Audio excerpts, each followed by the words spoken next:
ఈరోజు మనం south India Babasaheb Ambedkar 1955లో ప్రత్యేకంగా దక్షిణాదికి హైదరాబాద్ను దేశానికి రెండవ రాజధాని చేయండి, సుప్రీంకోర్టు బెంచీని ఏర్పాటు చేయండి, అలాగే ప్రత్యేక ఆర్థిక మండలిని ఏర్పాటు చేయండి, అలాగే ఇక్కడ ప్రత్యేకంగా భాషా అభివృద్ధి మండలిని, ఇలా చెప్పుకుంటూ పోతే బాబాసాహెబ్ అంబేద్కర్ దక్షిణాదికి ఒక ప్రత్యేకంగా ఇవాళ ఒక సెకండ్ రాజధాని కోరుకుంటే అదే పెరియారు దక్షిణాదికి ప్రత్యేక ద్రవిడస్థాన్ దేశాన్ని కోరుకుంటాయి. బట్ ఇవాళ మేము దేశాన్ని కోరుకోవడం లేదు, కానీ దక్షిణాదికి సంబంధించి ప్రత్యేక రాజధానిని మాత్రం మీరు ఇవ్వాల్సిందే, ప్రత్యేక అభివృద్ధి మండలి ఏర్పాటు చేయాల్సిందే. ఇవన్నీ మీరు ప్రామిస్ చేసిన విషయాలు. ప్రత్యేక సుప్రీంకోర్టు, ప్రత్యేక యూపీఎస్సి, ప్రత్యేక నీటు, క్లాటు, ప్రత్యేక రిక్రూట్మెంట్ బోర్డ్స్ అని సపరేట్గా ఉండాలి, ఈవెన్ రైల్వే బోర్డ్ సపరేట్గా ఉండాలి. అలాగే ప్రతి యూపీఎస్సీ ఎగ్జామ్ ఎట్లయితే పెడుతున్నారో ఇక్కడ కూడా యూపీఎస్సీ సపరేట్ బోర్డు పెట్టి లోకల్ భాషలో, అంటే తమిళోళ్ళు తమిళ భాషలో రాసుకోవాలి ఎగ్జామ్, తెలుగులో రాసుకోవాలి, అలాగే మలయాళి కన్నడోళ్ళు ఉర్దూలు, అలాగే గోండు భాషలు గోండు. సో ఈ రకంగా ఈ భాషలన్నింటినీ కూడా లోకల్ భాషలు కనుక యూపీఎస్సీ ఎగ్జామ్ చేస్తే బీహార్ను దాటిపోతాం. ఇవాళ బీహార్ లోకల్ భాష హిందీ భాషలో వాళ్ళు ఎగ్జామ్ రాస్తున్న కారణంగా యూపీఎస్సీలో వాళ్ళకు మంచి ర్యాంకులు వస్తున్నాయి. కానీ అదే తెలుగు వాళ్ళకు కనీసం గ్రూప్ 1 ఎగ్జామ్లో కూడా అవకాశం లేదు తెలుగులో రాయడానికి. మరి అటువంటిప్పుడు తెలుగు రాష్ట్రాలను పేరేమో తెలుగు భాషా అభివృద్ధి మండలి ఇవన్నీ పెట్టుకొని లాభం ఏంది? సో కాబట్టి తెలుగులోనే, అట్లాగే తమిళలో దక్షిణాది భాషలకు సపరేట్ అభివృద్ధి మండలి ఏర్పాటు చేయాలి. అంతేకాకుండా విభజన పార్లమెంట్లో ఈ పునర్విభజన ఏవైతే స్థానాల మధ్యలో జరుగుతుందో, డీలిమిటేషన్ జరుగుతుందో, ఆ డీలిమిటేషన్లో 40% స్థానాలు ఇక్కడ కేటాయించాలి, 60% ఉత్తరాదికి కేటాయించుకోవాలి. 60% ఈశాన్య రాష్ట్రాలకు ప్లస్ ఉత్తరాది వాళ్ళకి 60% ప్లస్ 40% ఇక్కడ వాటా రావాలి. లేకపోతే 130 స్థానాల నుండి కాస్త 100 స్థానాలు పడిపోతుంది దక్షిణాది. సో జనాభా అక్కడ బాగా పెరిగిపోయింది, ఇక్కడ జనాభా అంతా తగ్గిపోయింది. కారణంగా ఎందుకంటే మన కుటుంబ నియంత్రణ పాటిస్తున్నాం, చదువుకున్న వాళ్ళంగా బాగా చదువుకున్న వాళ్ళు విద్యావంతులు ఇక్కడ ఉన్న కారణంగా కుటుంబ నియంత్రణ పాటిస్తున్నాం. దానివల్ల జనాభా తగ్గిపోతే మన సీట్లు తగ్గిపోతాయి. జనాభా దామాష పద్ధతిలో సీట్ల పంపిణీ ఇస్తే మాత్రం మనం ఖచ్చితంగా మనకి అస్తిత్వం లేకుండా అవుతుంది. అలా కాకుండా 40% సీట్లు ఇక్కడ కేటాయించాలి, 60% సీట్లు ఉత్తరాదికి మరియు ఈశాన్య రాష్ట్రాలకు కేటాయించాలి. అదొక డిమాండ్. అంతేకాకుండా ఇవాళ బడ్జెట్ కూడా జనాభా దామాష పద్ధతిలో కాకుండా రాష్ట్రం ఎంతైతే ఉందో రాష్ట్ర అవసరాలను బట్టి బడ్జెట్ ఉండాలి.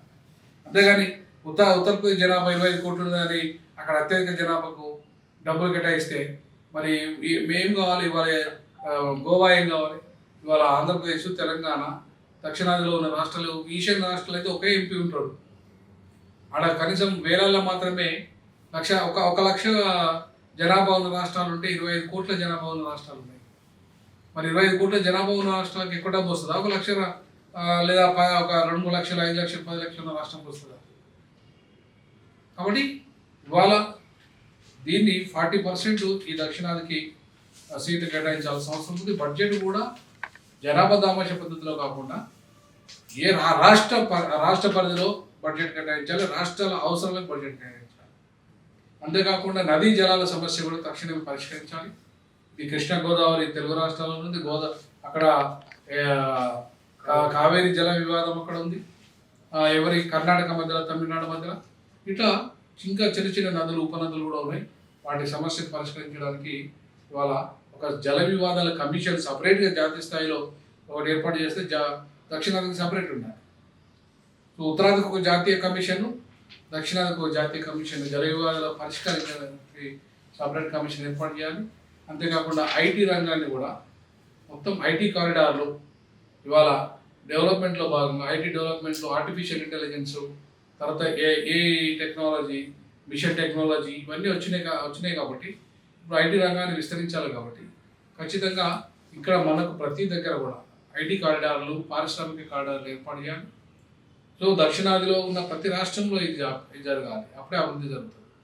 అంతేకాకుండా దక్షిణాది రాష్ట్రాల్లో రైతాంగంకు తీసుకొచ్చిన, అంటే దేశవ్యాప్తంగా తీసుకొచ్చిన రైతాంగ వ్యతిరేక నల్ల చట్టాలు రద్దయినప్పటికీ కూడా ఇంకా వాటిని అమలు చేస్తున్నారు, వాటిని పూర్తి స్థాయిలో రద్దు చేయాలి. అంతేకాకుండా తెలంగాణ, ఆంధ్రప్రదేశ్లో భారీ నీటి ప్రాజెక్టులకు జాతీయ హోదా కల్పించాలి. అది పోలవరం కావచ్చు, అది కాళేశ్వరం కావచ్చు. ఈ కాళేశ్వరంలో అవినీతి జరిగిందని, పోలవరంలో అవినీతి జరిగిందని ఈ చిల్ల రాజకీయాలు మానేసి అక్కడ జాతీయ హోదా ఇచ్చి ఇక్కడ జాతీయ హోదా ఇచ్చి బడ్జెట్ పెంచి ఇమ్మీడియట్లీ నీటి అవసరాలను తీర్చాలి. అంతేకాకుండా ఆంధ్రప్రదేశ్కు ప్రత్యేక హోదా కల్పించాలి. అట్లాగే ఆంధ్రప్రదేశ్కు సంబంధించిన అన్ని హామీలు నెరవేర్చాలి, విభజన హామీలను. అలాగే తెలంగాణకు కూడా ప్రత్యేక ప్యాకేజ్ ఇవ్వాలి.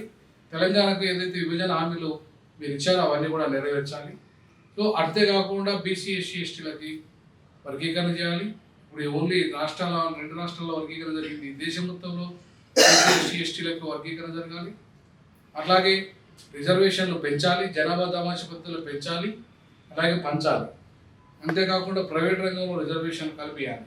90% అవకాశాలు ప్రైవేట్ రంగంలో ఉన్నాయి కాబట్టి మొత్తం దేశవ్యాప్తంగా ఇవాళ ప్రైవేట్ రంగంలో కూడా రిజర్వేషన్ ఇవ్వాలి. అట్లాగే పెన్షన్ విధానం కూడా ఇవాళ మా రాష్ట్రాలకు సపరేట్గా ఉండాలి, వాళ్ళ రాష్ట్రాలకు విధానం సపరేట్గా ఉండాలి. అంటే మా దగ్గర పెన్షన్ ఎందుకంటే ఇక్కడ మా దగ్గర పెన్షన్కి చాలా ఎక్కువ మంది ఉద్యోగస్తులు ఉన్నారు, ఎక్కువ మంది చదువుకున్న వాళ్ళు ఉన్నారు.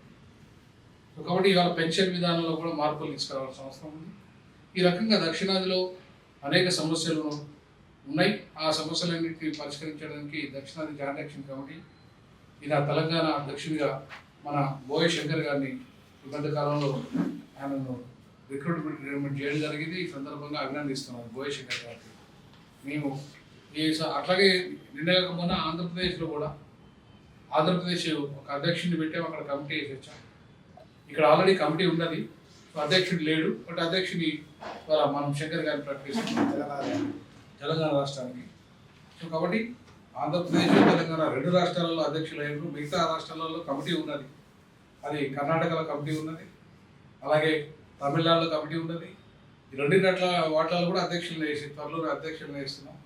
సో కేరళలో ఒకటి మాత్రం కమిటీ లేదు, ఆ కేరళలో కూడా కమిటీని త్వరలోనే ప్రారంభిస్తాం. తప్పకుండా దక్షిణాదికి రావాల్సిన అన్ని రకాల డిమాండ్లు నెరవేర్చడానికి త్వరలోనే మనం దక్షిణాదికి సంబంధించిన సమస్యలపై పోరాటానికి సిద్ధమవుతాం. ఉత్తరాది వ్యాపారస్తులు ఇక్కడికి వెళ్ళిపోవాలి, దక్షిణాది వాళ్ళకి వ్యాపార రంగంలో అవకాశాలు ఉండాలి. అలాగే ఇక్కడ భూములను ఉత్తరాది వాళ్ళకి అమ్మద్దు. అలాగే ఇక్కడ వాళ్ళకి రేషన్ కార్డు వాళ్ళకు ఆధార్ కార్డు రేషన్ కార్డు కూడా వాళ్ళకి ఇవ్వద్దు, వాళ్ళ రాష్ట్రంలో వాళ్ళకి వెళ్ళిపోవాలి. ఇక్కడ మొత్తం సంపాదించేదంతా కూడా ఇక్కడ సొమ్ము వాళ్ళు వ్యాపారాలు చేసుకుంటే సంపాదించిన సొమ్ము వాళ్ళ రాష్ట్రంలో పెట్టుబడి పెడుతున్నారు. అట్లాగే ఇక్కడ ఒక దుకాణం పెడితే ఉద్యోగం ఎవరికి ఇస్తాడు? ఉత్తరాది వారికి ఇస్తాం. మళ్ళీ రాజస్థాన్ పట్టుకొసుకుంటాడు, కానీ ఎవడు గుజరాత్ పట్టుకొసుకుంటాడు, ఢిల్లీ పట్టుకొసుకుంటాడు. మరి ఇంకా ఇక్కడ మా దగ్గర దుకాణాలు పెట్టి మా దగ్గర పరిశ్రమలు పెట్టి నువ్వు అక్కడ పట్టుకొసుకుంటే మాకు ఉపాధి ఎప్పుడు కావాలి? కాబట్టి మా ప్రాంత ఉపాధి మాకే కావాలి, మా నిధులు మాకే కావాలి, మా నీళ్లు మాకే కావాలి, మా ఉద్యోగాలు మాకే కావాలి. సో కాబట్టి రానున్న రోజుల్లో ఇట్లాంటి దక్షిణాది ఉద్యమాన్ని బలోపేతం చేయడానికి ఇవాళ కంకణం కట్టుకున్నాం. భవిష్యత్తులో హైదరాబాద్లో దక్షిణాది ఉద్యమాన్ని మరింత బలోపేతం చేస్తాం. జిహెచ్ఎంసీ ఎన్నికలు కూడా డీజాకు పాల్గొంటుంది. 4వ రాజకీయ శక్తి త్వరలోనే డీజాకు ఆవిర్భవించబోతున్నారు. అన్ని కలిసి వచ్చే రాజకీయ పార్టీలు దక్షిణాదికి సంబంధించి సామాజిక న్యాయంలో రక్షించడానికి ఈ సామాజిక న్యాయం అనేది, ఆర్థిక న్యాయం అనేది, రాజకీయ న్యాయం అనేది జరగట్లేదు. తెలంగాణలో కాకుండా దక్షిణ రాష్ట్రంలో ఈ అగ్రవర్ణాల ఆధిపత్యంలో ఉన్నది. వాటిని దెబ్బకొట్టే ప్రయత్నంలో భాగంగా 4వ రాజకీయ శక్తిగా సామాజిక న్యాయం లక్ష్యంగా ఇవాళ దక్షిణాది కీలక భూమిక పోషించవచ్చు. జై భీమ్, జై దక్షిణాది. జై భీమ్, జై దక్షిణ.